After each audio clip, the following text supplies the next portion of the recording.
चलिए आपको सुनाते हैं मोहिनी एकादशी व्रत कथा, जो बैसाख मास की शुक्ल पक्ष की एकादशी में मनाई जाती है। धर्मराज युधिष्ठिर जी बोले, हे भगवान, बैसाख मास के शुक्ल पक्ष की एकादशी का क्या नाम है तथा उसकी क्या विधि है, सो आप मुझे विस्तार पूर्वक बतलाए।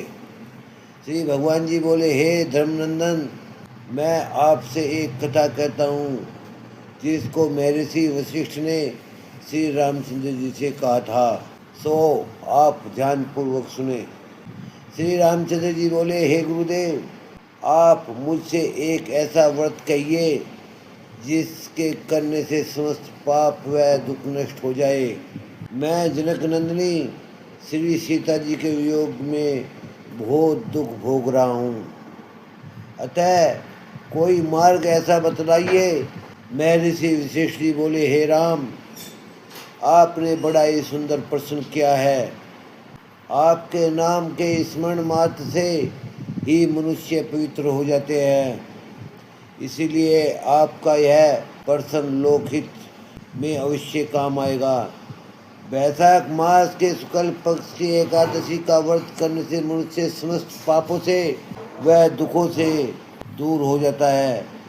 उसके व्रत के प्रभाव से मनुष्य मोह जाल से छूट जाता है।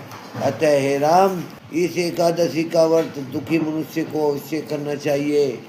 मोहिनी एकादशी व्रत के प्रभाव से समस्त पाप नष्ट हो जाते हैं, अतः इनकी कथा को ध्यानपूर्वक सुनने से व पढ़ने से पाप मुक्त हो जाते हैं। सरस्वती नदी के किनारे भद्रावती नाम की एक नगरी थी, जिसमें सोमवंशीय धृतमान नाम का एक राजा राज्य करता था। उस नगरी में धन धान्य से परिपूर्ण एक पुण्य आत्मा वेश्य रहता था। उसका नाम धनपाल था। वह अत्यंत धर्मात्मा और विष्णु का परम प्रिय भक्त था।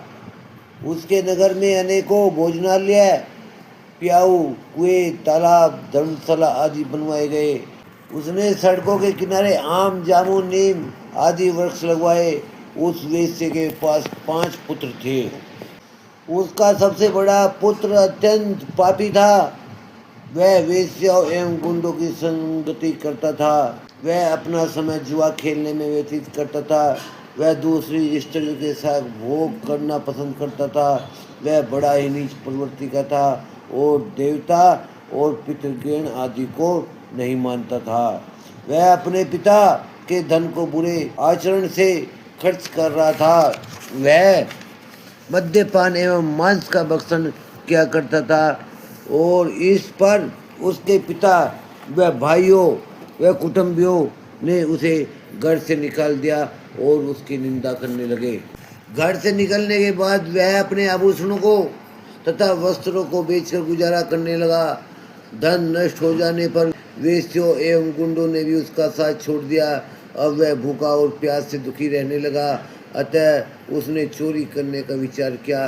रात्रि में चोरी करने लगा। एक दिन वह चोरी करते हुए पकड़ा गया।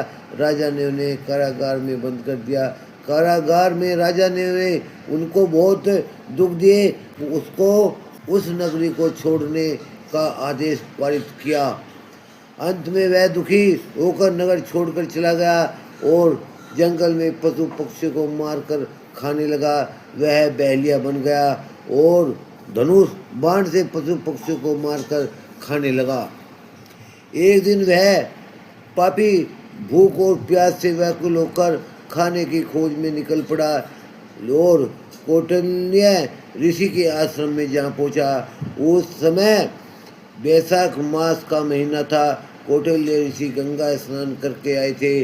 उसके भीगे हुए वस्त्रों की छींटे मात्र से इस पापी को सद्बुद्धि प्राप्त हुई। वह पापी मनुष्य मुनि के पास जाकर हाथ जोड़कर कहने लगा, हे मुनि, मैंने अपने जीवन में बहुत पाप किए हैं। आप इन पापों को छूटने का कोई एक साधारण सा वह बिना खर्च करने वाला उपाय बतलाए। तब मुनि बोले, हे पापी मनुष्य, तू ध्यान पूर्वक सुन। तो वैशाख मास के शुक्ल पक्ष की एकादशी का व्रत कर। इस एकादशी का नाम मोहिनी एकादशी है। इसका व्रत करने से तेरे समस्त पाप नष्ट हो जाएंगे। मुनि के वचनों को सुनकर वह बहुत खुश हुआ और मुनि की बताई हुई विधि के अनुसार वह मोहिनी एकादशी का व्रत करने लगा। हे राम, उस व्रत के प्रभाव से उसके समस्त पाप नष्ट हो गए और अंत में गरुड़ पर चढ़कर विष्णु लोक को गया। इस व्रत से मोह आदि नष्ट हो जाते हैं। संसार में इस व्रत से अन्य कोई श्रेष्ठ व्रत नहीं है। इसका महात्म के श्रवण एवं पठन से जो पुण्य प्राप्त होता है वह सहस्र गौदान के पुण्य के बराबर होता है। ये मोहिनी एकादशी व्रत कथा आपको सुनाई है, इसका श्रवण कीजिए और चैनल गृह रहस्यम को लाइक करें, कमेंट भी अवश्य करना, शेयर भी अवश्य करना और सब्सक्राइब करना ना भूले।